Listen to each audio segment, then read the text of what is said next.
Dhatri TV ప్రేక్షకులకు నమస్కారం.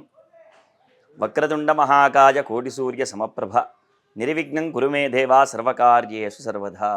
మనము ప్రతి ఇంట్లో కూడా ధనప్రాప్తి కోసము, అదేవిధముగా ఆరోగ్యము అంతా క్షేమంగా ఉండాలని చెప్పి, ఎలాంటి రోగాలు కూడా దరిచేరకుండా ఉండడానికి మనము ఇంట మహాగణపతి హోమము, నవగ్రహ హోమము, సుదర్శన హోమం ఇత్యాది చండీ హోమాలన్నీ కూడా నిర్వహిస్తూ ఉంటాము. ఈ యొక్క వేదము చెప్పినట్టు స్వాహాదేవి స్వదాదేవి అనేది విఘ్నేశ్వరుడి యొక్క భార్యలు. ఆ యొక్క శుభకార్యానికి స్వాహ అనే యొక్క మంత్రముతో మనము ఆ యొక్క ఆజ్యాన్ని వేస్తూ ఉంటాము. స్వధ అనేది అశుభకార్యాలకు ఉపయోగిస్తుంటాము. ఏ శుభకార్యము జరిగినా, ఎక్కడ అయితే హోమము జరుగుతుందో అక్కడ దేవతలందరూ కూడా సంచరిస్తూ ఆ యొక్క హోమాన్ని వీక్షిస్తూ ఆనందిస్తూ మనందరినీ కూడా ఆశీర్వదిస్తూ ఉంటారు. ఎక్కడైతే దేవతా హోమం జరుగుతుందో అక్కడ దేవత సంచరిస్తుందన్న దాంట్లో ఎలాంటి సందేహము లేదు. అమ్మవారు ఎప్పుడు కూడా అక్కడ సంచరిస్తూ ఉంటుంది. ఈ యొక్క హవనం జరిగేటప్పుడు వేసేటువంటి ద్రవ్యాలు, హోమం జరిగేటువంటి ఆ యొక్క జ్వాలలోనే ఆ యొక్క ద్రవ్యాన్ని వెయ్యాలి.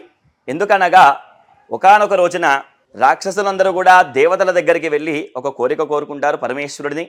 అయ్యా పరమేశ్వర, మానవలోకంలో జరిగేటువంటి ఆ యొక్క హోమాలకి మానవులు వేసేటువంటి ఆ యొక్క ద్రవ్యము కేవలం దేవతలు సమర్పిస్తున్నారు, మరి మాకేమీ లేదా అని ఆ యొక్క రాక్షసులు పరమేశ్వరుని అడగగా, అప్పుడు పరమేశ్వరుడు ఆ రాక్షసులకు ఒక వరం ఇస్తాడంట. ఏమిటంటే, మానవులు చేసేటువంటి ఆ యొక్క హోమానికి వారు వేసేటువంటి ద్రవ్యం ఏదైతే ఉందో అది మధ్యలో, అంటే ఆ యొక్క జ్వాలలో వేస్తే దేవతలకు చెందుతుంది.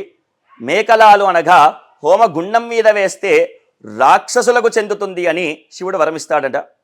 అయితే మానవులు చేసేటువంటి ఆ యొక్క హోమము వారి యొక్క కార్యాలన్నీ కూడా నెరవేరడానికి చేస్తారు, మంచి కోసం చేసుకుంటారు. కాబట్టి కేవలం దేవతలకు చేస్తేనే ఆ యొక్క హోమాన్ని ఫలితం పొందుతాము. కాబట్టి వారు వేసేటువంటి ద్రవ్యాన్ని ఆ యొక్క జ్వాలలోనే వేస్తారు. పైన మేకలాల మీద వేస్తే రాక్షసులకు చెందుతుంది. అదేవిధముగా జరిగేటువంటి హోమం దగ్గర రాక్షస సంచారం కూడా ఉంటుంది. ఆ యొక్క రాక్షసులు వచ్చి ఆ హోమానికి భగ్నం కలిగిస్తుండగా ఆ యొక్క హోమము నిలిపివేస్తుంది అని చెప్పి శాస్త్రవచనము. అందుకే హోమం చేసే ముందు చుట్టూ దర్భకట్టలు వేస్తారు.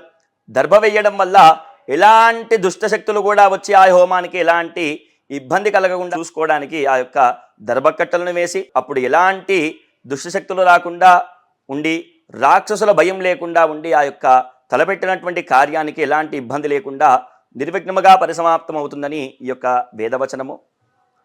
ఈ యొక్క హోమానికి అనేక ద్రవ్యాలు ఉపయోగిస్తుంటారు.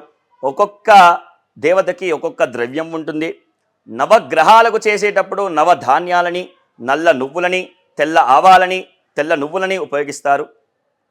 ఈ యొక్క గణపతి హోమం చేయడానికి మోదుకలను, గరిక కట్టెలను ఉపయోగిస్తారు. మహాలక్ష్మీ హోమానికి, అదే విధముగా చండీ హోమానికి ఒక్కొక్క అధ్యాయానికి ఒక్కొక్క ద్రవ్యాన్ని సమర్పిస్తూ ఉంటారు. మహాకాళి, మహాలక్ష్మి, మహాసరస్వతి అయినటువంటి ఆ యొక్క చండీ దేవతకు విశేషమైనటువంటి ద్రవ్యాలతో 13 అధ్యాయాలలో 13 ద్రవ్యాలతో అమ్మవారిని హోమం చేసుకుంటారు. హవిస్సు అని హోమంలో వేస్తుంటారు. హవిస్సు అంటే చెరవన్నము, అంటే మడితో చేసినటువంటి ఆ యొక్క బెల్లపు అన్నముతో అమ్మవారిని హోమం చేసి స్తుతిస్తూ ఉంటారు. ఈ విధముగా ఈ యొక్క కలియుగంలో ఏ మానవుడైతే హోమాన్ని ఆచరించి ఆ యొక్క భగవంతుడి యొక్క కృపకు పాత్రులవుతారో వాడు ఏది కోరుకున్నా కూడా దాంట్లో ఎలాంటి సందేహము లేకుండా కోరికలన్నీ కూడా నెరవేరుతాదని శాస్త్రవచనము. శుభం.